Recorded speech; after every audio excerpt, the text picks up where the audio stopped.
Ora bem, vamos então começar esta sessão. Entretanto, o pessoal vai chegando e, portanto, esta é a 63ª sessão, mas são para aí 75 os fotógrafos já passaram por aqui e hoje é a Ana Brígida, que daqui a um bocadinho vamos falar dela, do trabalho dela, mas antes de dizer que estamos em pleno MIP e com muitos trabalhos a serem apresentados em tudo quanto é lugar e é banda.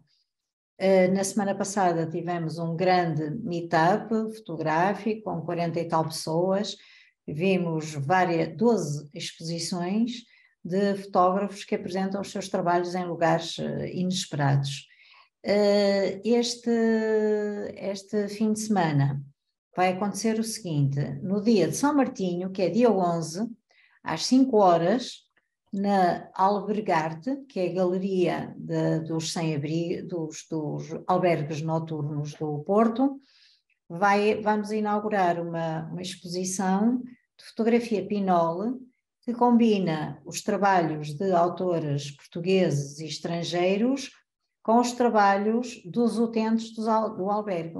Nós temos um polo do albergue em frente às galerias Mira e estamos a desenvolver com eles um trabalho de proximidade e então o António Martins Teixeira, que não está aqui hoje, fez connosco e com eles uma oficina de fotografia Pinole. Foi uma alegria ver aquelas pessoas, não é, que estão ali alojadas de forma precária, entusiasmarem-se com aquelas latas, não é, uns tubos que funcionaram como uma câmara fotográfica. E então vai ser no dia 11, sexta-feira, vamos inaugurar lá essa exposição. Quem puder aparecer é ótimo, porque eles sentem-se muito felizes quando têm pessoas a apreciar o trabalho que fazem, e é a segunda exposição naquela galeria. Depois vamos a mais 3 exposições na zona da Praça da República, em cafés, em pequenos restaurantes, numa livraria, e desaguamos no I-Hotel, que é um hotel muito moderno e recente, que fica em Gonçalo Cristóvão. É o segundo ano que o I-Hotel recebe o MIP e tem uma filosofia muito peculiar, que é, consideram que o interesse deles não é só vender dormidas para turistas, querem fazer parte da cidade. Então, puseram à nossa disposição todos os espaços livres para nós fazermos umas exposições, que é uma forma muito inteligente de entrosar com a cidade. E então, no sábado passado, inauguramos 2 exposições no Rooftop, que é um sítio maravilhoso, que é no 9º andar do hotel e que tem uma vista espantosa, e temos lá as exposições da Manuela Vaz e da Alice WR. E na sexta-feira, que é dia de São Martinho, vai ser lá inaugurada uma exposição da Manuela Leitão e do António Martins Teixeira. Portanto, é dia de São Martinho, a do António é no bar, portanto, não deve haver jerupiga, mas há e até pode ser que haja jerupiga. Ano passado houve castanhas, e portanto, apareçam. Portanto, sexta-feira é este programa. No sábado, vamos ver exposições que estão na zona de Campanhã. Encontramos-nos num café que se chama Broas e Broinhas, que tem lá uma exposição de fotografia mobile. Depois vamos ver uma exposição de fotozines, que é da Maria Mide, e ela apresenta numa autocaravana. Portanto, é uma atividade que só dura naquele dia. Portanto, ela vai lá ficar de um dia para o outro, não pode estacionar na cidade, mas arranjamos um espaço para ela estacionar, e portanto nós vamos visitá-la e ver as fotozines nessa autocaravana. Depois vamos ver a exposição do Adelino Marques, que vai ser numas ruínas, na Rua de Miraflor. Depois subimos à exposição do Paulo, que vai ser num descampado em Miraflor, e depois à da Salomé, na Rua do Heroísmo. Portanto, isto é uma correria a ver exposições, mas a experiência tem sido muito boa. Depois sugerimos um almoço na Rosa, que geralmente tem rojões, arroz de cabidela, tem coisas ótimas para se comerem. E depois à tarde, no Mira, temos uma feira do livro de fotografia e temos 3 apresentações de livros. É o António Bracuns que vai apresentar e é o Walter Vinagre que vai apresentar 2 livros. Portanto, o António Bracuns vai apresentar o Ingênio, e o Walter Vinagre vai apresentar o Despedido e A Noite Magoa. E pronto, e é uma grande empreitada, como se costuma dizer, e portanto vai ser muito bom. É isso, depois para a semana continuamos e vamos dando notícia. Quem não recebe a nossa newsletter, se quiserem deixar ficar no chat, deixem ficar por favor o vosso e-mail e passam a receber todas as terças-feiras uma newsletter a dizer o que é que o Mira faz. Aproveito aqui para dizer olá, quem já fez uma apresentação, a Sofia Góis, na Pipa Velha, portanto, um belo projeto, um excelente tríptico, e tantos, nós fartamos-nos de andar de um lado para o outro a ver excelentes projetos. E pronto, e agora passo a palavra ao Paulo, que tem um projeto editorial com o Daniel Rodrigues e o José Farinha, que é Quiosquezine. Nós somos fãs, fizeram as apresentações até agora lá. A Ana desta vez não estava, era de longe, tem a criança pequenina, não dava para fazer a apresentação ao vivo, mas fez um vídeo lindíssimo, portanto foi uma boa experiência ver-te a falar nossos lugares e, e na rua e isso tudo. E pronto, e a Quiosquezine tem como característica ser uma publicação que parece leve porque não é um calhamaço, mas de facto diz o essencial sobre fotógrafos que são imprescindíveis. E portanto passo a palavra agora ao Paulo Pimenta, está bem? Força aí. Obrigado. Boa noite a todos. Desde já, muito obrigado por estarem presentes. Para mim é uma honra hoje estar aqui a falar da Quiosquezine e ter como pessoa principal fotógrafa a Ana Brígida, que é uma fotógrafa a quem eu admiro muito e acompanho muito o trabalho dela e gosto muito do trabalho dela.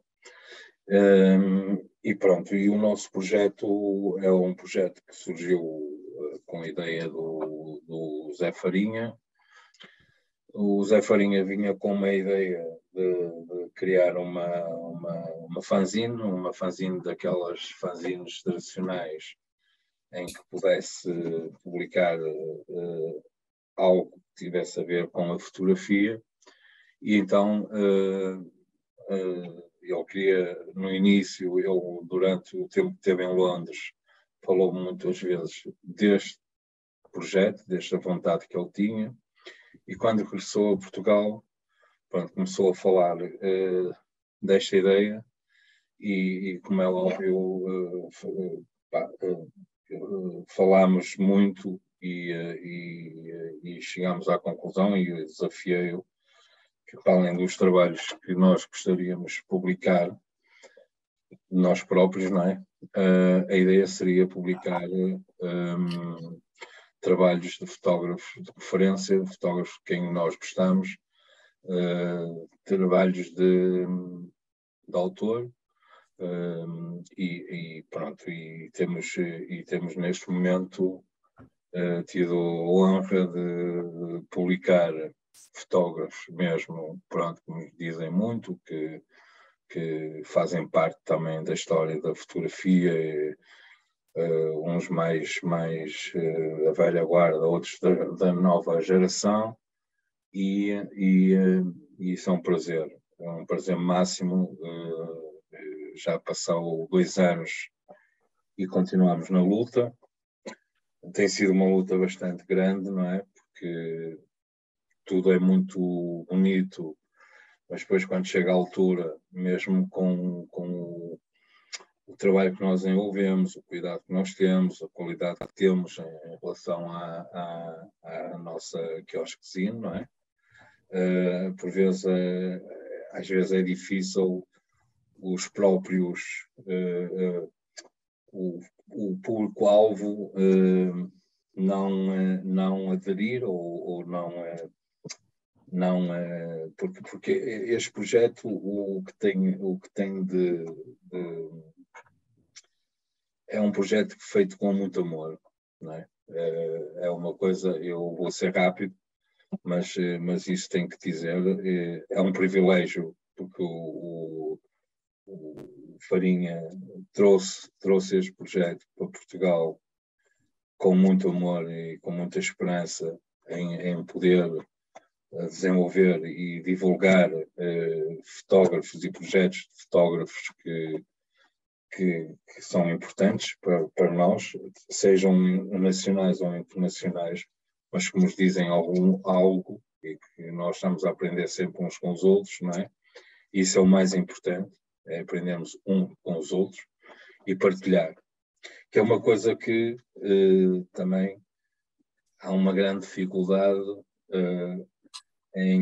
no nosso meio, partilhar, falar, discutir, ajudar, incentivar e pronto. E nós temos tido essa experiência, mas continuamos na luta e continuamos aqui a lutar para que o projeto continue para a frente. Tanto é que neste momento temos uma exposição quase como balanço de 2 anos no Fórum da Maia, dos fotógrafos que foram publicados.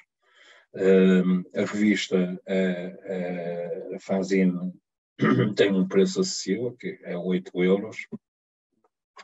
O nosso objetivo, sempre que fazemos, é uma edição de 150 exemplares, e o nosso objetivo é conseguirmos vender esses 150 exemplares para depois podermos publicar outro fotógrafo que nos diz algo que é importante, é importante para nós e é importante para a classe dos fotógrafos e para a classe e para o resto das pessoas que gostam, dos amantes da fotografia e não só. E depois, no meio da edição dos 150, há uma edição de 20 com edição de especial, pode ser desde um print, um cartaz ou uma serigrafia. Pronto, isso depois vai com o fotógrafo, em que reverte esse apuro, não é? Para o fotógrafo. É a única maneira de nós podemos recompensar um bocadinho a participação, e isto tem sido fantástico pelo lado dos fotógrafos que têm participado, e nós nisso estamos muito felizes, e eles também percebem a nossa mensagem, percebem as nossas dificuldades, e o nosso objetivo é mesmo continuar aqui na luta, publicar os fotógrafos, a fotografia, discutir, e depois também entra muito o conhecer o fotógrafo, depois temos aquela parte do vídeo em que depois vamos fazer uma entrevista, depois estamos também, depois escolhemos lugares, ou o próprio fotógrafo escolhe o lugar. Há uma liberdade total entre o fotógrafo que é escolhido e depois a edição. Pronto, isto tudo é feito com muito amor e carinho e com muita dedicação, porque de facto fazemos isto não para ganhar dinheiro, mas para mantermos o projeto vivo, e podemos sempre, o nosso objetivo é sempre ganhar verba para imprimir o próximo fotógrafo. Pronto. Acho que não tenho mais nada a dizer, a não ser deixar falar a Ana Brígida, que é uma fotógrafa fantástica, a quem eu volto a dizer, é uma honra tê-la também. Fiquei muito feliz ela ter aceito o nosso desafio. Fiquei feliz pelo projeto que ela apresenta na nossa quiosquezinho, e pronto, acima de tudo, é uma excelente pessoa, tem uma sensibilidade fantástica, um olhar muito bonito, e pronto, e é uma honra hoje poder estar aqui com ela e podermos estar a partilhar esta experiência e ela também fazer parte da história da Quiosquezinho. Pronto. Bem, obrigada. Ótimo, ótimo, que lindo, que bom, e é muito bom quando vemos fotógrafos como o Paulo reconhecer o mérito dos outros, porque o ambiente muitas vezes não é fácil entre os fotógrafos, há muitas tribos e assim, mas o Paulo tem este coração grande e tem critério. Já agora ficar aqui a ideia de que a Quiosquezinho pode estar à venda no Mira no sábado, que vai ser uma feira do livro, portanto a acompanhar os lançamentos dos livros, e portanto é uma presença, e depois temos uma feira de fotografia, que não é só de livros de fotografia, mas também de material, no fim do mês, portanto é uma boa altura para vocês colocarem lá os livros, as vossas quiosques. Pronto, agora passo a palavra à Ana. Esqueci-me também de dizer que nós temos o nosso site de quem quiser comprar as fanzine, depois Sim. é procurar pelo www.quiosquezine.com. Pronto, e é o nosso site de compra. É isso. Virtual. Pronto, é isso. Pronto. Ana, então passo-te a palavra. E aquilo que eu pedi à Ana foi que ela se apresentasse, que não fazia muito sentido estar a ler uma biografia. E, portanto, faz favor, a tela é tua, o ecrã é teu. Bem, muito obrigada desde já. Eu depois fico sempre muito envergonhada quando o Paulo diz estas coisas todas, que eu não sei onde é que me hei de enfiar, mas aqui posso fazer assim, não é? Não convém. Mas obrigada, Paulo, por tudo, na verdade, e por poder fazer parte também desta quiosquezinha e poder apresentar o trabalho a mais pessoas, porque eu acho que no final isso é sempre uma coisa maravilhosa, é ter a oportunidade de mostrar novamente os projetos que são feitos ao longo do tempo, e neste caso um que também me foi muito especial. Mas bom, então, boa noite a todos. Eu vou tentar ser sucinta na minha história na fotografia, que eu estava a dizer aqui à Manuela, que ainda não me conheceu assim nestas coisas. Eu fico sempre muito nervosa a fazer estas apresentações, mas depois quando começo a falar nunca mais me calo. Então vou tentar ser sucinta. Portanto, o meu percurso na fotografia passou por fazer um curso no IPF, no Instituto Português de Fotografia, em Lisboa, há cerca de 16 anos atrás. Depois de terminar esse curso, portanto, eu comecei logo a estagiar na altura no Jornal de Negócios. Passei do Jornal de Negócios como freelancer a trabalhar noutros jornais, sempre em regime de colaborações, não é? E na altura queria especializar-me um bocado mais em fotojornalismo e fotografia documental, e então comecei à procura de cursos de fotojornalismo e de fotografia documental para eu conseguir aperfeiçoar a área da fotografia que eu tanto gostava, não é? E então acabei por encontrar, depois de muito procurar, porque eu não tinha curso superior, ok? Na altura não havia curso superior de fotografia em Lisboa, e então todos os cursos pediam sempre ou uma licenciatura ou algum tipo de grau académico, não é? E eu não o tinha, portanto encontrei finalmente um sítio, uma universidade que pedia ou um curso superior ou experiência de trabalho, e foi nessa altura que se abriu um bocadinho aqui as minhas possibilidades, e eu como já estava a trabalhar no jornal, consegui então candidatar-me a este curso de fotojornalismo. A questão é que ele era de uma faculdade inglesa, neste caso era Bolton University, e tinha o curso tanto em Inglaterra como na China. E eu pensei, bom, fotografia documental, fotojornalismo, parece-me que é interessante o suficiente ir para o outro lado do mundo. Se é para ir para longe de casa, então por que não ir para muito longe? E então foi assim que eu acabei por ir para a China.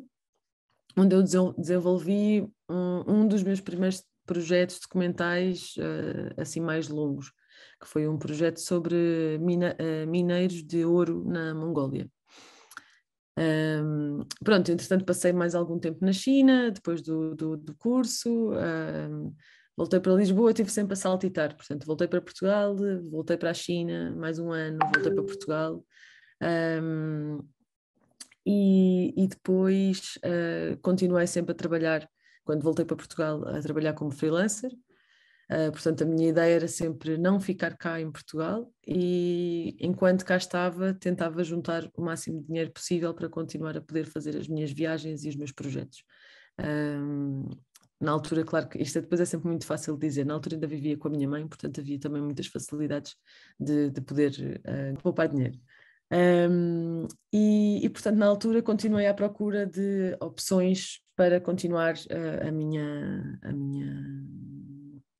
o meu percurso na fotografia, não é? Na altura andei à procura de estágios fora e consegui entrar na Magnum.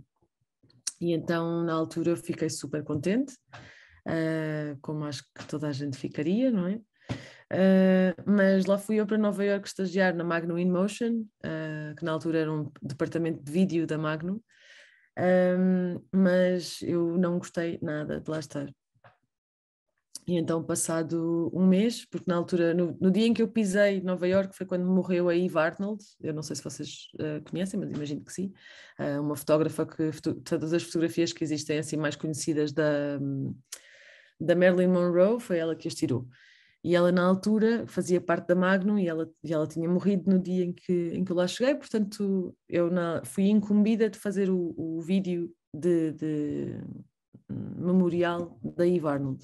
Então foi muito interessante porque havia muita gente da Magnum que foi entrevistada por mim e pela equipa, então essa parte foi fixe, mas eu na verdade não estava a aprender muito. E como eu vivia no Bronx, pensei, eu gosto de fotografia documental, estou a gastar imenso dinheiro a estar aqui em Nova Iorque e das minhas queridas poupanças, portanto o melhor que eu fazia era sair do sítio que não me estava a deixar feliz e tentar fazer um projeto no Bronx, que era onde eu estava a viver. Então foi isso que aconteceu, acabei por fazer um trabalho sobre as casas de habitação social, que se chamam os The Projects, já devem ter visto em muitos filmes americanos, não é?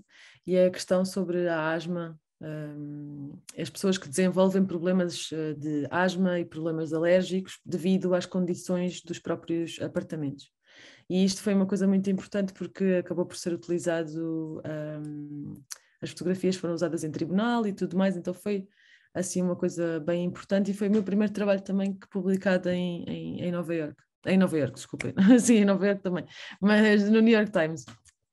Então essa foi a minha história em Nova Iorque. Depois voltei para Portugal, continuei a trabalhar cá como freelancer, depois aí caiu um bocado a história de e tal, quero trabalhar lá fora. Não, pronto, eu gosto muito de Portugal, fiz as pazes com Portugal e depois voltei a Nova Iorque, mas pronto, não, é isso, é assim um bocado aos trambolhões. Andei sempre a ir e a vir, até que fiquei de vez, pronto. E pronto, e desde então tem sido sempre várias colaborações com jornais, com revistas, tenho trabalhado também para fora, portanto o New York Times, não por causa destas voltas, mas por causa de outras voltas, acabou por me contactar também para ser colaboradora deles. Trabalho também para um jornal sueco e outro finlandês, e depois o resto tem sido sempre assim uns vais e vens com algumas publicações portuguesas. Uns jornais que vão, outros que desaparecem, etc. E depois muitas outras coisas que não têm nada a ver com o fotojornalismo, que isto é tudo muito bonito, mas também temos de fazer muitos trabalhos que são muito mais comerciais ou que na verdade espero que ninguém da carteira de jornalista esteja a ouvir, porque caso contrário já nos tiram a carteira, que ninguém supostamente pode fazer com trabalhos comerciais. Mas pronto, então... portanto, este tem sido mais ou menos o meu percurso, e depois, ao longo dos tempos, o que tem acontecido é que trabalho muito com fotojornalismo, não é? Existem muitos destes trabalhos comerciais e e, bom, conferências, existe um bocadinho de tudo, ou seja, sim, uma pessoa torna-se muito versátil, diz um bocadinho que sim a quase tudo que nos é pedido, porque também no fotojornalismo eu também acho que nós somos muito versáteis. Eu acho que o Paulo, não sei, provavelmente se calhar aqui muita gente da área que eu não conheço, portanto não sei, mas provavelmente vocês sabem que tocamos vários instrumentos, não é? Então no fotojornalismo fazemos o retrato da mesma forma que no dia seguinte estamos a fazer uma manifestação, como no dia seguinte estamos a fazer a fotografar o espaço de um novo restaurante, não é? Então há assim várias áreas que são abrangidas. E portanto o que acontece é que há muito pouco tempo para fazer determinados projetos, não é? Então eu paralelamente fui sempre tentando, cada vez que viajava, porque gosto muito de viajar, tentava arranjar sempre um projeto durante a minha viagem que eu pudesse tentar vender posteriormente. Até que aos poucos também comecei a perceber que não é só lá fora que as histórias existem muitas histórias espetaculares em Portugal, porque às vezes acontece muito isto nas nossas cabeças, não é? Precisamos, mas eu entendo e já acho que já vou explicar porque é que isto acontece inicialmente. E há muitas histórias espetaculares para serem contadas mesmo ao lado de nossa casa. Mas eu acho que para mim, durante muito tempo, eu precisava de sair para fazer estas histórias porque ficava muito concentrada. Ou seja, eu saía e sabia que tinha aquele tempo específico para fazer aquele trabalho, não é? Então, o que acontece nas nossas vidas cá em Portugal é que existem tantas outras distrações, ou são os amigos, ou é o trabalho, ou é o médico, ou é isto, ou é a filha, ou é... Há tantas coisas que depois facilmente dizemos, vamos fazer amanhã, ou vamos fazer depois da manhã, não é? Então isso acontecia muito, mas pronto, deixou de acontecer. Durante um bom tempo comecei a fazer também projetos cá em Portugal, e concorri uma vez a uma bolsa que é a Estação Imagem, e aí vamos chegar agora ao projeto, portanto, da fanzine, não é? Da quiosquezine, ao projeto que está apresentado na revista. Portanto, eu concorri à Estação Imagem, que na altura, bem na altura não, ainda continua a ser em Coimbra, e uma das cláusulas que a Bolsa tem é que o projeto tem de ser no Conselho, acho que estou no Conselho de Coimbra, não é assim? Não é distrito, é Conselho. Tem de ser no Conselho de Coimbra. E eu na altura tinha visto uns trabalhos do Paulo Pimenta, se não me engano. Não, se não me engano, não. Tenho a certeza que tinha visto um trabalho do Paulo Pimenta sobre comunidades e tinha estado também há uns anos atrás a viajar pela zona do Piódão, e tinha encontrado também malta assim mais alternativa e tudo mais, ou seja, eu percebi que realmente entre as fotografias dos Wildlings, que na altura foi o que o Paulo Pimenta fotografou, mais este tal mercado que eu vi, com muito artesanato, com muita gente inglesa, estrangeira, não tem de ser necessariamente inglesa, mas muita gente estrangeira. Juntei um bocadinho A mais B e pensei, vou tentar concorrer com um projeto sobre as comunidades que existem no interior de Portugal e, neste caso, a repopulação do interior de Portugal. Portanto, foi com isso que eu concorri, felizmente ganhei, porque um projeto deste seria sempre muito complicado, sendo eu de Lisboa, a nível de gastos, de despesas, seria sempre uma coisa um bocadinho difícil de acontecer. Lá, para além de todas aquelas coisas que eu já disse, não é? É que sendo em Coimbra, ou eu punha uma data específica para isto acontecer e tirava dinheiro do meu bolso para isto acontecer, mas depois o que é verdade é que os gastos que uma pessoa tem a fazer este tipo de projetos, para aquilo que depois recebe quando é publicado num jornal, é nada. Portanto, fico muito contente que tenha acontecido através da Bolsa, porque de facto deu uma possibilidade de passar um ano a fazer este trabalho.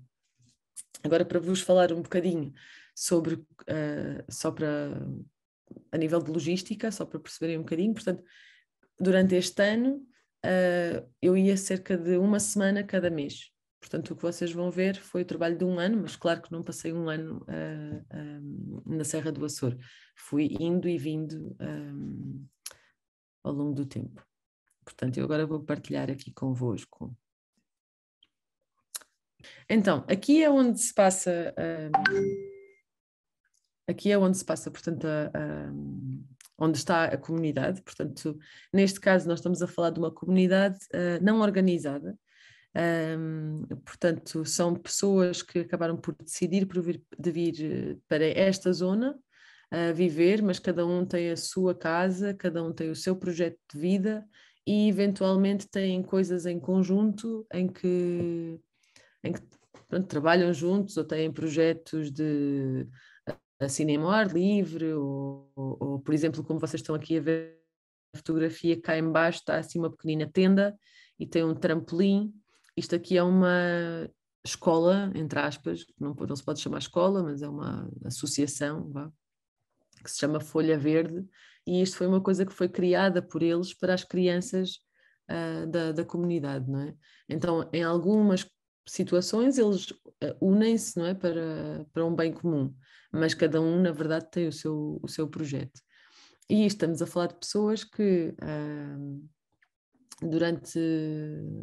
durante algum tempo se cansaram da vida da cidade e então queriam mudar para o interior, para um sítio mais próximo da natureza, viver de uma forma mais sustentável. Estamos a falar de pessoas com muito interesse em preservar a natureza, em manter a floresta autóctone. Portanto, todas estas situações são comuns a todos eles, não é? Portanto, estamos aqui, por exemplo, temos o Michael que veio para Portugal. A maior parte, claro, que são estrangeiros, não é? Porque neste caso os portugueses têm sempre um bocadinho mais de dificuldade em fazer esta mudança, principalmente por questões monetárias, porque também é difícil de viver da vida do campo, e muitos estrangeiros conseguem que isso aconteça através de rendas que recebem das casas do país de onde vieram, não é? Então já uma boa parte é uma ajuda para a vida do dia a dia, não é? Mas este rapaz, portanto, por exemplo, vive num sítio lindíssimo, ele tem estas cabrinhas todas, em que ele tem um projeto de carne biológica. Aqui, por exemplo, é um sítio, isto foi outra coisa que eles fizeram em conjunto, portanto, eles tinham este espaço, infelizmente já fechou, mas eles tinham este espaço que todas as sextas-feiras eles faziam o People's Kitchen, e aqui era onde se comia comida vegetariana por 3 euros, e ouvia-se música, e aqui era um sítio onde realmente as pessoas podiam trocar ideias, falavam, ou seja, um momento assim mais social e cultural deles, não é? Aqui é uma das casas de uma das raparigas, portanto, uma das coisas que eles também fazem é eles compram muitas ruínas, e dessas ruínas eles acabam por transformar e fazer uma mistura da antiga técnica do xisto com madeira, e ficam coisas que ficam lindíssimas, lindíssimas. Esta casa não está acabada, eles neste momento estão a meditar, eram cerca das 7 da manhã, e estavam a meditar aqui na parte de cima. A casa da Laura, que é a rapariga da esquerda, portanto ela tem todas as outras partes em baixo, que é cozinha, quartos e super, super bonita, e esta parte de cima ainda está em construção. Este rapaz, o Paul, por exemplo, veio de Inglaterra e veio fazer o woofing. Há muita gente que acaba por vir para cá, e cá estamos a falar na Serra do Açor, portanto ali na zona de Coja, da Penha Feita, e este rapaz veio fazer woofing, e acabou por se apaixonar completamente pela zona e acabou por ficar. Neste momento foi-lhe cedido este terreno, onde ele acabou por construir esta casa. E agora vive lá bastante feliz. São medicinas alternativas, neste caso estamos a ver uma senhora a receber um tratamento que se chama fechamento de ossos. São 2 doulas, que não sei se sabem o que é que são doulas, mas são pessoas que fazem o acompanhamento de mulheres grávidas, portanto, do nascimento. E neste caso o fechamento de ossos é uma coisa que tem a ver com o pós-parto, portanto, que a mulher, elas acreditam que a mulher continua a emanar energia para fora depois do parto, e portanto há um ritual que é feito, que é muito bonito, na verdade, com todos estes panos, com uma massagem que acaba por ajudar a fechar o corpo da mulher e a canalizar a energia para dentro dela própria. Portanto, também, e isto são formas das pessoas também ganharem, são os seus ganha-pães, de certa forma, não é? Portanto, há quem faça os serviços de doula, há quem seja massagista, há quem seja técnico de painéis solares, que, por exemplo, ali dá imenso jeito, portanto, toda a gente com painéis solares, não é? Também há uma rapariga portuguesa que se mudou lá para cima, eu por acaso nunca cheguei a conhecê-la, mas ela mudou-se lá para cima. Ela é arquiteta, então, pelo que eu entendi, acho que a vida está a correr até bastante bem, porque todos estes estrangeiros, e não só, também portugueses, que se mudam lá para cima, precisam de reconstruir as suas ruínas e ter tudo legal, então, como arquiteta também é muito procurada. Isto é outra questão que acontece lá, que eu acho que é muito bonito, que é a todas as sextas-feiras, mas isto é uma coisa organizada por eles, ou seja, não há uma obrigação de todo. Há grupos de pessoas que se juntam para acabar os trabalhos da casa de uma família, na sexta-feira seguinte vão a outra família, ou seja, eles acabam por cada um tem a sua casa, não é? Ver se eu consigo explicar bem. Eles chamam isto de ajudadas. Ou seja, eles ajudam-se mutuamente de uma forma mais rápida as coisas que estão lá em falta de acabar na casa de cada um. Portanto, imaginemos que temos um grupo de 10 pessoas, estas 10 pessoas que percorrem a cada sexta-feira, vão mudando de casa e estão 10 pessoas a trabalhar, a fazer o telhado, a fazer todas as coisas que faltam, não é? E eventualmente as coisas são um bocadinho mais rápidas. Portanto, isto é a mesma coisa, a mesma questão das ajudadas. Esta rapariga está a pôr, portanto, argila na parte de dentro para isolar a casa de xisto. Aqui eles também estão a fazer, não é uma ajudada, mas eles estão a fazer também estão a construir um templo, na verdade. Isto é outra forma que eles têm de também ganhar dinheiro, fazem muitos workshops, e isto era um workshop de Geodome, portanto, de fazer esta estrutura que vocês estão a ver aqui, que acabam por ficar também com uma bela casa feita.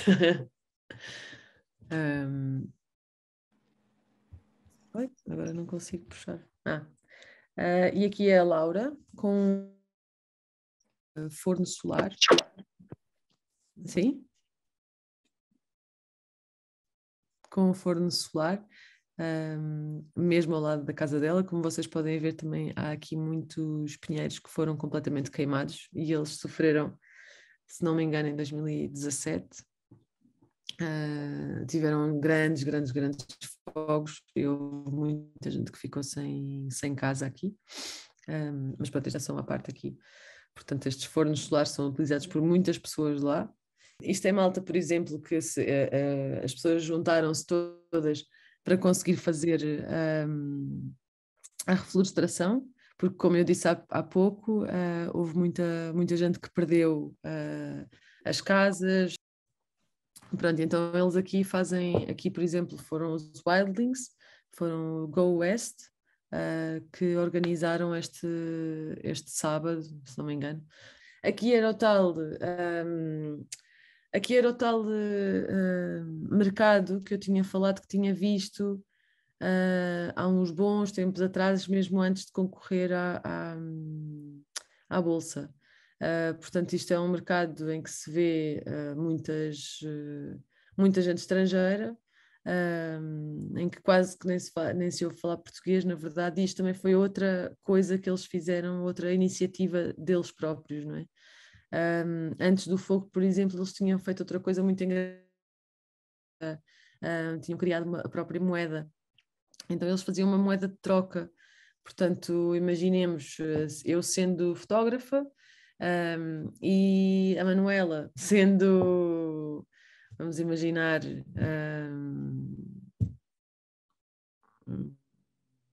pintora, por exemplo, não é? Eu podia fotografar a Manuela, e a Manuela, e portanto eu dava. Bem, agora já não, agora estou meio trocada como é que as coisas funcionam, mas eles faziam, basicamente era um serviço de trocas. Portanto, eu ficava com, se eu fizesse um favor, eu ficava com uma moedinha da Manuela, neste caso como pintora, e um dia receberia, portanto,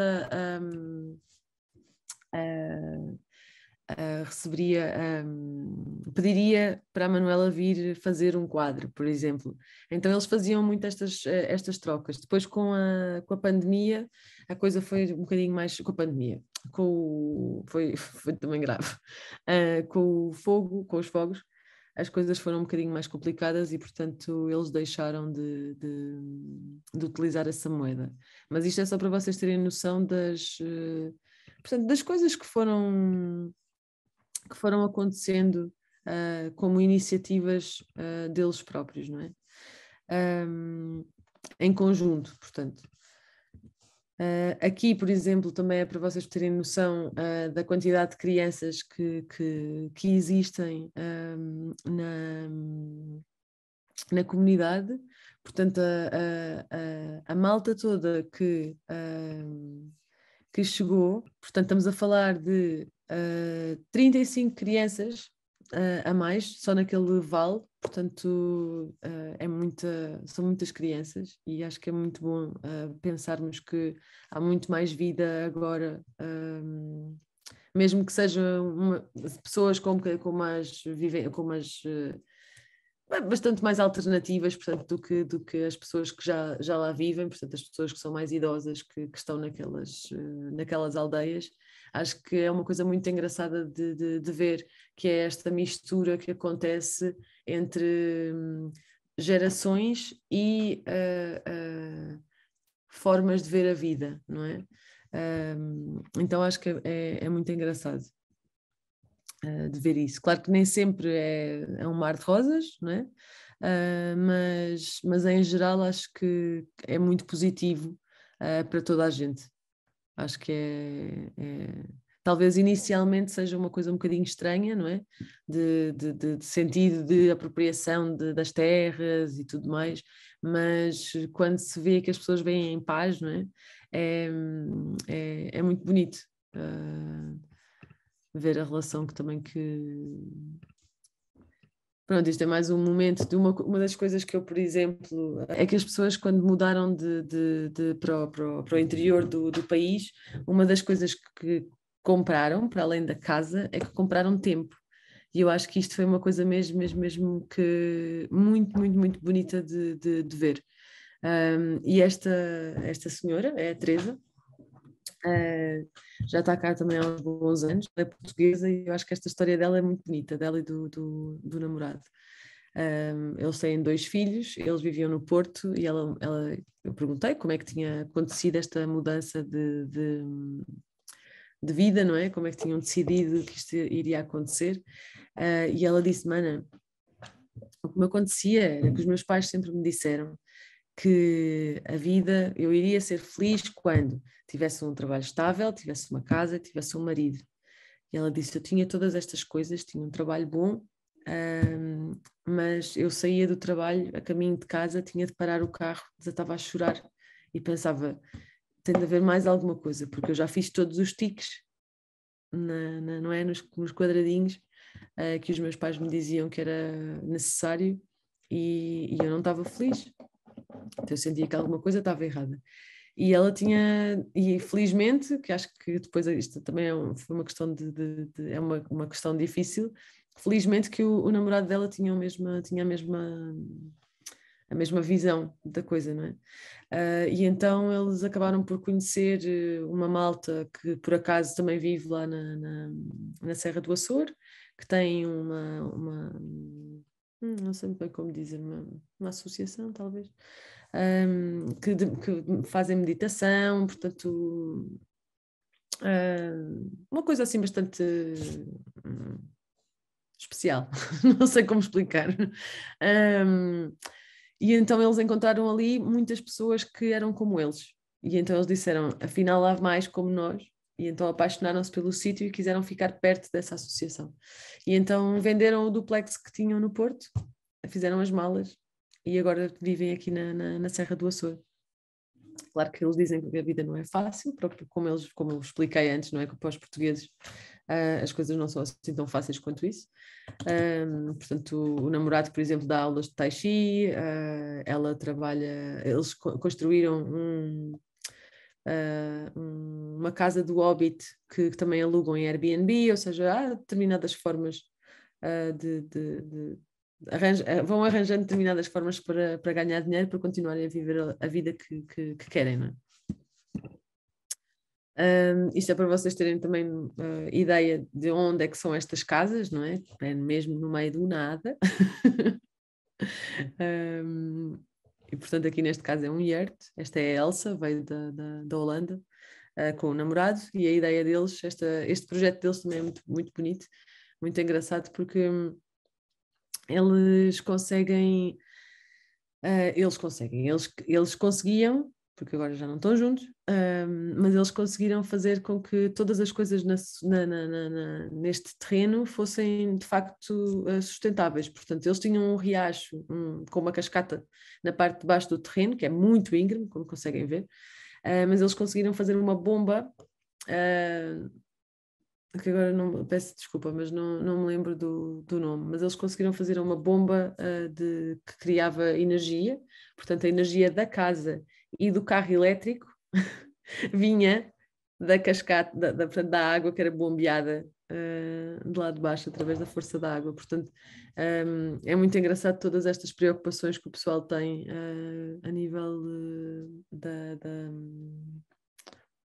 tentar ser mais sustentável, não é?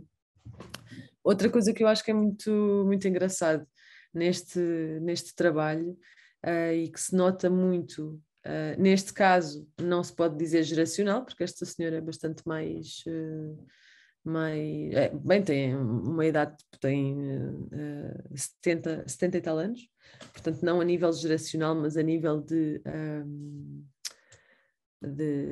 cabeça, neste caso, não é? E de onde é que se cresce, onde é que estas... portanto, o que eu quero dizer aqui é que existe uma grande diferença entre as pessoas do interior de Portugal, sendo portuguesas e que lá vivem, e isto eu digo porque a minha família, parte da minha família, vem de uma aldeia muito pequenina da Guarda, portanto, pensar na minha avó nem com 60 ou 70 anos, com 50 anos, 40 anos, o rio não era para uma pessoa poder aproveitar da forma como a Clio, que é esta senhora, aproveita, não é?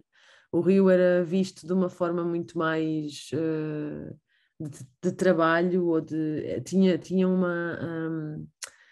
uma era utilizado portanto, para dar água aos animais, para lavar a roupa, para eventualmente uma pessoa tomar banho, mas porque se calhar nem sequer tinha casa de banho em casa, não é? Portanto, tinha outra função. E hoje em dia, não só, mas em geral, não é? E hoje em dia, neste caso, com mentalidades que também vêm, que são mais alternativas, tipo neste caso da Inglaterra, não é? Estamos a falar de uma pessoa que utiliza o rio da sua própria propriedade para meditar, para acalmar, para gozar no verão. Portanto, ela vem para aqui e é uma diversão, portanto, é utilizado de outra forma. Eu acho que a forma como se vêem estas coisas também é uma diferença muito engraçada da utilização da natureza, digamos assim, não é? E por isso é que para mim esta fotografia também diz tanto, não é? Porque se eu pensasse na minha avó, a minha avó era impossível vê-la nesta situação. Exatamente o mesmo se passa com os animais, portanto aqui a maior parte dos animais, dos carneiros, das ovelhas, têm todos nome, não é? E então isso é outra coisa que, falando outra vez da minha avó, que já não está cá, desta aldeia do norte de Portugal, não é? Um cão era um cão, uma ovelha era uma ovelha, não havia cá nomes. Não sendo por isso que havia mais amor ou menos amor, mas de facto agora existe também uma relação, e fora aquele senhor que eu vos apresentei logo no início, que está realmente a fazer o projeto de carne biológica, em geral, todas estas pessoas que têm estes animais, não é para mais nada sem ser companhia ou salvar estes animais ou ficar com eles na quinta ou dar-lhes uma boa vida, não é? Isto são os australianos, nesta fotografia são os australianos que um é DJ e outra é a rapariga de lá do fundo é cantora, portanto eles vieram para cá também fazer o woofing, mas esta imagem para mim também é muito interessante porque mostra aqui um bocadinho a questão de estamos no interior, mas temos tecnologia, não é como há muitos anos atrás, não é? Portanto, hoje em dia estamos no século XXI, portanto as coisas são todas... chega a todo lado, não é? Aqui é uma aula de português, portanto a Bárbara, que é esta senhora que está aqui no meio, dá aulas de português para muitos dos estrangeiros, porque eles também tentam entrosar-se. Poder falar português é uma mais-valia para todos eles, não é? Porque a maior parte também fala muito sobre a questão de poder falar, lá está, com a população que já lá vive, para trocar ideias, entre muitas outras coisas, não é? Técnicas de trabalho na terra, por aí adiante. Aqui a Marina e o Lucas têm uma história também muito engraçada, eles não são portugueses, eles vêm da Espanha, e ela teve o filho nesta mesma cama onde vocês a veem. E eles têm um projeto muito engraçado, vieram com os pais do Lucas e com o irmão, e aqui neste terreno a ideia deles é reflorestar até ter tudo, até o espaço, ter tudo, estar todo com árvores e plantação autóctone, e uma vez feito isso, a ideia é vender o terreno, passar para outro e fazer igual. Portanto, há muita preocupação em devolver à terra as árvores e as plantas que lá deviam existir, não é? E isto também é um momento que eu acho que é muito bonito nas coisas que acontecem naquela comunidade, que é este momento de família que é o tal tempo que eles acabam por comprar, não é? Que hoje em dia às vezes é quase difícil de ter. E aqui portanto, é mais uma vez isto é o Champagne Sunday, portanto era aos domingos, eles faziam digo faziam porque infelizmente este espaço que era o Artefactos já não existe, eles foram retirados de lá. Mas aqui, portanto, era um momento de open mic, em que as pessoas falavam o que queriam, podiam cantar, podiam falar sobre o que é que estava mal, o que é que estava bem, e pronto, era sempre um momento de convívio que é muito bonito. E bom, e para já, pelas fotos, parece que é isto. Olha, pronto, não é para fazer nenhum balanço, porque este trabalho que tu trazes tem todo valor relativamente à fotografia, são fotografias de muito impacto, mas dão a conhecer uma realidade que nós não conhecemos e que acontece no nosso país, não é? Sim, sem dúvida. E em muitos mais sítios, na verdade. É isso, e é um bocado extraordinário este mundo, não é? Que numa terra tão pequenininha e que nós não temos acesso. De vez em quando aparecem uns artigos, um ou outro artigo, mas há um lado que é um fascínio pelo exótico. Portanto, pegam estas comunidades de uma maneira, são exóticos, não é? Portanto, são diferentes e, portanto, há um certo voyeurismo. E acho que este teu trabalho respeita muito a própria comunidade. Uma pergunta que te queria fazer, tu várias vezes... Não, é verdade, acho que há uma diferença entre os trabalhos que eu tenho visto sobre estas comunidades, que é uma realidade que é cada vez mais forte e importa conhecer, mas acho que há uma diferença grande na forma como tu abordaste e aquilo que tu dizes é o teu discurso, mas o teu discurso fotográfico, de facto, há uma diferença muito grande.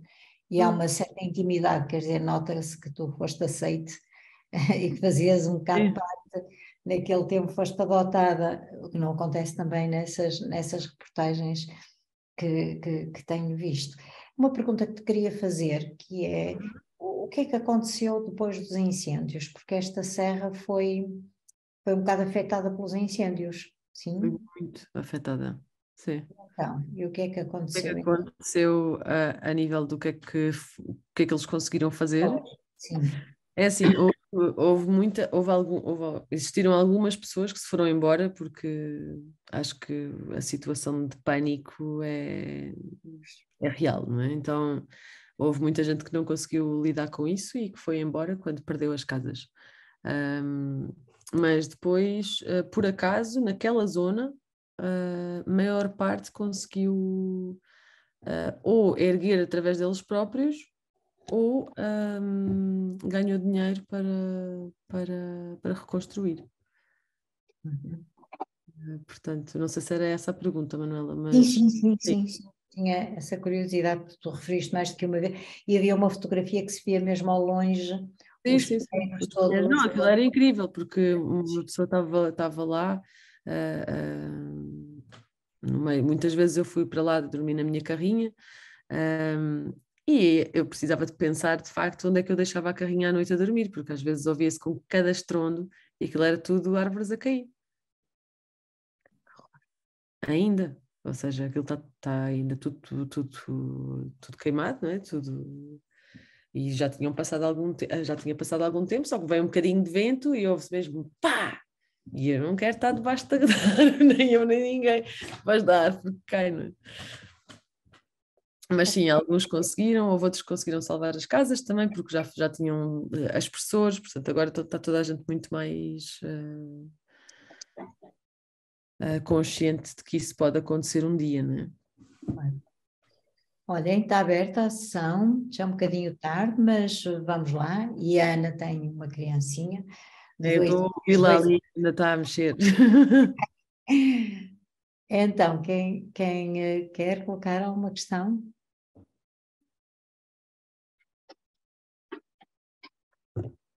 Há aqui alguém que desenvolve este tipo de fotografia de fotojornalismo, não é? mas também é documental. Como é que tu classificarias o teu trabalho? Este? Sim. Este, documental. Documental, pronto. Sim. Okay. Sim, Claro. porque o fotojornalismo, acho que o Paulo concorda comigo, não é? No final da fotografia, o fotojornalismo é muito mais rápido. Rápido, é isso. É a palavra. Quem dera haver um trabalho que pudesse demorar um ano no fotojornalismo. Espetacular. Mas isso ainda é possível. É possível. Ainda agora o Adriano e o Camilo publicaram este domingo no Público aquele trabalho sobre a morte e a música, não é? Uhum. Eles andaram, praticamente, demoraram um ano a fazer aquele trabalho, não é? Pois, mas o Também Adriano é dos quadros. Pois, opa, isso depende, É isso que... depende dos sítios onde as pessoas estão, não é? Sim. E depois também há aquela coisa de uma pessoa trabalhar para um jornal ou aproveitar para trabalhar para o jornal, mas também nada impede de ter os seus projetos e desenvolver os seus projetos a longo prazo, com tempo, porque pronto, é isso que eu, por exemplo, faço. Eu para além do fotojornalismo que faço para o jornal público e muitos trabalhos que faço, com todo o gosto que tenho. Acima de tudo gosto de fotografar e tu já me conheces e vocês também, alguma parte das pessoas que estão aqui conhecem-me.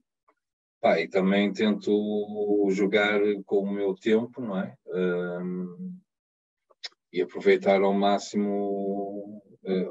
Há coisas que posso fazer para o jornal e demorar uma semana, um dia, como posso demorar 6 meses, ou como agora este trabalho do Adriano. A questão é nós também mas imagina, mas em relação a este trabalho do Adriano, que está incrível, por acaso, estive a ver, mas eu acho que ele conseguiu também as imagens que consegue, porque ele demorou esse tempo, e então para mim claro. Já é considerado fotografia documental, porque Sim, ele claro. Ou seja, a minha questão era só esta, não é? Portanto, sim. O fotojornalismo, provavelmente, pronto, se ele tivesse de fazer esse trabalho, eu consideraria fotojornalismo se ele tivesse lá ido um dia fazer esse trabalho, ou 2 dias. Um dia não dá, mas às vezes há coisas que Há coisas que têm de ser, não é? tem que ser num dia e tornam-se documentais também. Mas para assuntos tão sensíveis, claro que quanto mais tempo torna-se, pronto, uma fotografia documental, porque documenta sem dúvida um momento, acho eu, quase de igual para igual. E a relação que tu tens com o ambiente, com as pessoas, com a comunidade, com tudo isso não se ganha num dia, não é? Exatamente, é isso. Ou ir vários dias, várias semanas ou meses, não é? E acima de tudo ganha-se a confiança, não é? Tu estar em comunidades como estas, não é? A coisa mais importante é tu teres tempo e ganhas confiança da parte das pessoas que estão lá e elas deixarem-se expor, não é? Certo, sim. É isso. Sim. Já agora, se não houver ninguém para colocar uma questão, que é, parece-me, porque não tenho nenhum dados, mas tu que estás mais dentro do meio, que neste momento a fotografia documental está com muita força, designadamente aqui em Portugal. Parece-te isso? Ou é uma impressão que vem do facto de, sei lá, de nós no Mira contactarmos com esse tipo de trabalho? O que é que te parece? Isso é para o Paulo ou é para mim? Diz? É para mim ou para o Paulo? Não, para ti. Agora era para ti. Para mim. Enquanto fotografia, sim. O que é que te parece? Não sei.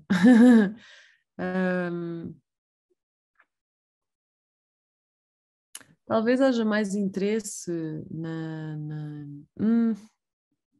eu acho que talvez por vocês contactarem mais. Portanto, não tens essa percepção de que não, pode ser... Acho que sempre houve muita gente a fazer, não é? O Paulo se calhar ajuda-me aqui nesta resposta, mas eu sempre acho que houve muita gente a fazer fotografia documental. O problema é que nunca houve. Se calhar eu acho que ao contrário, acho que se calhar agora há talvez mais plataformas para mostrar esses trabalhos, portanto, através de vocês no Mira, através do Instagram, através da Quiosquezine, ou através de... Portanto, as pessoas, não havendo espaço no jornal para as coisas saírem, não é? Para a fotografia documental existirem mais do que 2 páginas ou 3 páginas. Então, talvez agora exista mais essa procura das pessoas para Mostrarem o seu trabalho. mostrar o trabalho de outras formas, não é? Então talvez seja mais isso que esteja a acontecer, digo eu. Sim, não é bem provável. Eu concordo contigo, Ana, porque, de facto, a fotografia documental existiu sempre, e em Portugal muito também. E concordo, acima de tudo, hoje em dia há várias plataformas em que nós podemos mostrar o nosso trabalho, não é?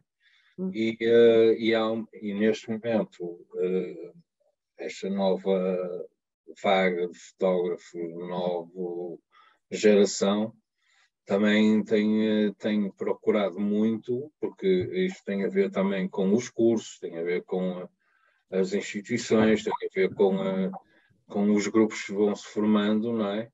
Em haver cada vez mais tendência para as pessoas, os fotógrafos, não ficarem só pelo lado mais fotojornalista, ou mais pela fotografia, ou mais pelo um tema, mas acima de tudo procurar coisas, histórias, não é? E acima de tudo, acho que é o mais importante nisto tudo, tanto seja no fotojornalismo como seja no trabalho documental, a necessidade de nós cada vez mais lutarmos por isso, que é fazer trabalhos com história, não é? Com história em que possamos mostrar coisas novas, ou divulgar, ou partilhar, ou denunciar, e documentar de uma forma de memória, criar documentos de memória futura, não é? E isso acho que está a acontecer, e ainda bem, e há muitas formas de mostrar esses trabalhos, e isso é positivo, pronto. E no fotojornalismo também, acho que o que marca cada vez mais, além de estarmos numa fase muito complicada, que é, ainda ontem estava a ouvir isso, que é quando tu tens, ou quando nós temos os diretores e os administradores mais preocupados com os bytes e as partilhas e os likes nos jornais, e menos preocupados com aquilo que o dever do jornalismo, ou o dever do jornalista, ou o dever daquilo que é a essência do jornalismo, é fazer reportagens, fazer trabalhos de investigação, lutar pela notícia, pela investigação, pelo desenvolvimento das coisas, não é? Entras numa fase em que a tendência é essa das pessoas estarem mais preocupadas com os Instagramers, com os bloggers, com os YouTubers, com as partilhas. Tu és bom se tiveres... Aliás, isso aconteceu-me agora há pouco tempo, que foi uma coisa inédita, a concorrer a uma coisa ao Estado, em que a certa altura também me perguntavam quantos seguidores eu tinha no Instagram e quantos seguidores tinha no Facebook. Portanto, já estamos a chegar a um ponto, uma pessoa é boa se tem determinados parâmetros de seguidores. Opa, se uma pessoa nem ligar a isso, está tramado, pronto. E isso é um grande desafio para nós próprios, estarmos a lutar e a ir contra a corrente, não é? Porque, claro que eu todos os dias faço aquilo que tenho que fazer para o jornal, mas não não deixo de estar a procurar e a fazer trabalhos de médio e longo prazo que me obrigue a procurar, a investigar, a ir à procura e lutar por esse jornalismo que eu acredito. O jornalismo com que eu entrei para o público, continuo a ter, tenho o privilégio de estar no público, não é? Que me dá essa possibilidade, mas cada vez mais também as coisas são difíceis à volta disto, não é? E a Ana também sabe aquilo que eu estou a dizer e sente isso, porque às vezes é muito difícil nós, e então quando é trabalhos de longo prazo e queremos investigar e investir e não temos ninguém para ajudar, não é? As coisas tornam-se muito mais difíceis, não é? Uhum. Mas em termos de... Eu acho que há uma geração nova que faz, de facto, bons trabalhos documentais, estão a marcar, e pronto, e depois há a problemática toda de cada vez mais há o outro lado negativo, que é cada vez mais o pessoal preocupa-se mais com os cliques e com as partilhas e as visualizações, não é? E isso é que é importante e pronto, é isso.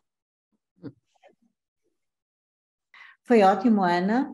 Obrigada. Vamos editar o vídeo com todo o cuidado para haver um discurso, não é? Que é o teu e que é muito colorido no melhor sentido da palavra, porque é muito afetivo, não é? E este tipo de trabalho sem emoção, sem o afeto, sem o sentir, sem o palpar, e acho que é um trabalho muito bonito. Muito obrigada. Bom. E não é só esclarece e informa, mas de uma maneira muito particular, e portanto foi um privilégio. E fica aqui agora o convite ao pessoal também para comprar a quiosquezina da Ana, dos outros fotógrafos são todos espetaculares, e se nós queremos que a fotografia perdure e sobreviva, temos também de fazer por isso. Isso pode ser comprar a quiosquezina, custa 8 euros. E 8 euros é um almoço meio chunga. Não é preciso deixar de comer para comprar a quiosquezina, mas só para fazer uma tabela de equivalências. Olhem, uma boa noite. Ou é um gin tónico daqueles... Diz, é um gin tónico, Ou um copo de vinho, 2 copos de vinho. Ora, pronto, então está bem, vamos fazer antes essa paridade. Olhem, uma boa noite, depois nós avisamos a Ana quando o vídeo estiver, e foi um prazer muito grande em ter aqui. Obrigada ao Paulo por trazer. Foi meu, muito obrigada. Ana aqui, Ana. Bom poder mostrar o trabalho e acho que é... Muito bom, marca sim. Uma boa noite. Obrigado. Obrigada, Paulo. Obrigada a todos, para todos, muito obrigada. As pessoas estão a dizer que gostaram muito do teu trabalho. Fiz, estou a ver. Só podia. Tá, boa noite. Passem bem. Tchau, boa noite. Tchau. Obrigada.